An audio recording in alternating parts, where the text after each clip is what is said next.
My toast today is on a man who won bar fights, fought while riding horses, and on his way up to give a presidential speech was shot point blank in the chest.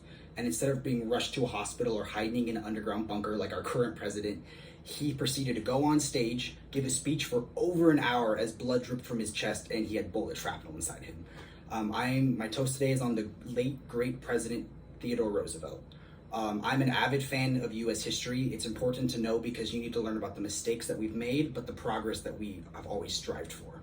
First, I'm going to talk to you about his stance on two issues that are very important to me, and then I'm going to end on just one of the many cool stories about him.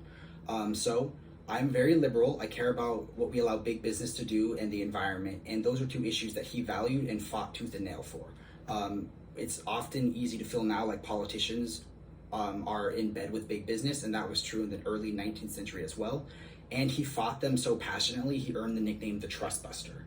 The environment is another issue that's very dear to my heart, and he has an environmental legacy that lasts to this day. He started the wildlife refuge. He founded the forestry department, and he established the national parks. So, an incredible conservationist president.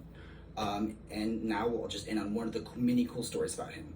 He was a trendsetter, so he was the first president to host an African American for dinner at the White House, the first to hire a Jewish cabinet member, and to my research, the first and only president to battle an icy river to capture boat thieves. So one day he was out hunting with his friends, they came home back to town, and their boat had been stolen. Instead of just leaving like I probably would have done, he built a boat from scratch, sailed down the icy river for 3 days, caught up with them, dodged their bullets, captured them, unharmed them, and on the trip back, instead of it being smooth sailing, an icy dam had formed. So he had to spend the next 8 days walking them through the dam, like the icy dam, and he spent that time reading to them, which I think is really cool.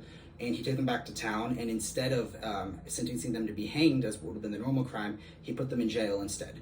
In conclusion, he was one of the coolest presidents ever. It can feel really impossible now to imagine a president like that when we have a president who a lot of us despise and distrust, but America had a truly great leader in Theodore Roosevelt. I'll end on one of his many great quotes. Nothing in the world is worth having or worth doing unless it means effort, pain, and difficulty.